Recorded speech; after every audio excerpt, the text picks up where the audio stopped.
د عامه روغتیا وزارت له لوري د 100 میلیونو افغانیو په لګښت سره نوې تشخیصیه ودانۍ جوړیږي. د انتاني او افغان جاپان ساري ناروغیو د درملنې ملي او تخصصي روغتونونو کې د نږدې 100 میلیونو افغانیو په ارزښت سره د تشخیصیه خدماتو لپاره د نویو مجهزو ودانیو د جوړېدو چارې پیل شوې. یادې ودانۍ چې دوه مجهز سي ټي سکان ماشینونه او په ځینې نورو تشخیصیه وسایلو به سمبال شي، د 3 میاشتو په موده کې به یې چارې بشپړې شي. البته د افغان جاپان روغتون چې د چارې زیات تر سره شوې دي او دغه روغتون کوم یو چې تشخیصي څنګه د نن ان شاء الله د هغه بنیاد ډبره کې خودل شوله دې تر څنګه څومره چې د لګښتونه دي نږدې 100 میلیون افغانۍ په دغه دواړو تعمیرونو باندې شل تر سره کیږي. البته په دې کې یوازې تعمیرونه نه دي، تشخیصي وسایل هم نشي. هغه تشخیصي وسایل یو څه قیمته دي. د عامه روغتیا وزیر مولوي نور جلال جلالي د دغه ودانیو د بنسټ ډبرې د ایښودلو په مراسمو کې وویل د روغتیايي سیستم ښه والي په موخه یې د یوې ستراتیژي او ملي پالیسۍ په جوړولو کار پیل کړی چې په پلي کېدو سره به یې مرکزي ثالثي روغتونونو کې د معیاري خدماتو وړاندې کولو سربیره په ولایتي روغتونونو او لرې پرتو سیمو کې روغتیايي خدماتو ته په اسانۍ سره د خلکو لاسرسی زیات شي.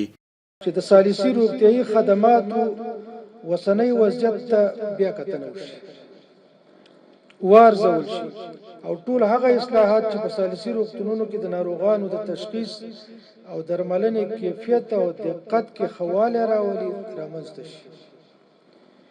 په همدې موخه مې یو تخنیکي کمیټه ټاکلې ده تر څو د ثالثي روغتیايي خدماتو د اصلاحاتو په طرحه باندې کار وکړي او بیا به د هغې طرحې په اساس په کابل او نورو ولایتونو کې اصلاحات ته لار هواره شي. امیر المؤمنین حفظه الله ورعاه د خپل خاص مهرباني او شفقت له مخې په وسط سال کې مونږ ته د دغه شفخانو دپاره چې 318 ولسوالیو کې شفخانې جوړې شي بودیجه راکړه چې دا ډیر زما په ذهن باندې یعنی په دغه 40 کلونو کې دا یوازینی پیشرفت دی.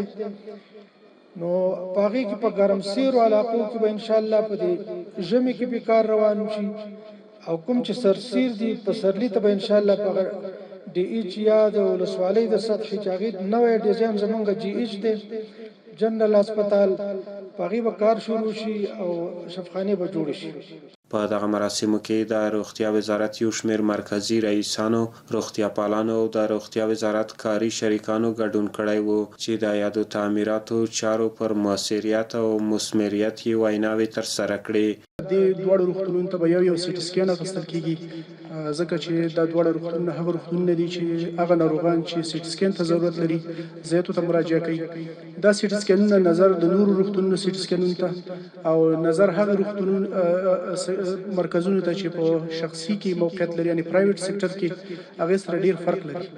فرق یې په دې کې دی چې د هغه د سلایسونو په حساب یا هغه د معیاراتو په حساب ډېر زیات معیاري دي. دا 128 سلایسه سي ټي سکینونه دي. اوس زمونږ او ستاسو په پرایویټ سېکټر کې چې کوم سي ټي سکینونه دي یا 4 سلایسه یا 1 سلایسه یا 14 ډېر چې 22 مګر دا 128 سلایسه دي. 130 سلایسه موږ اوس په خپل سیستم کې یوازې د فرانسویانو په روغتون کې لرو. له نیکه مرغه موږ به له دې وروسته د افغان جاپان او د انتاني روغتونونو کې هم د دې سي ټي سکینونو د موجودیت شاهدان یو. دغه تشخیصیه مرکز د ودانیو جوړولو د چارو تر بشپړېدو وروسته به پرمختللي او معیاري طبي وسایل هم ورته راوړل شي چې د ناروغیو د تشخیص او درملنې په برخه کې به نوې اسانتیاوې رامنځته کړي.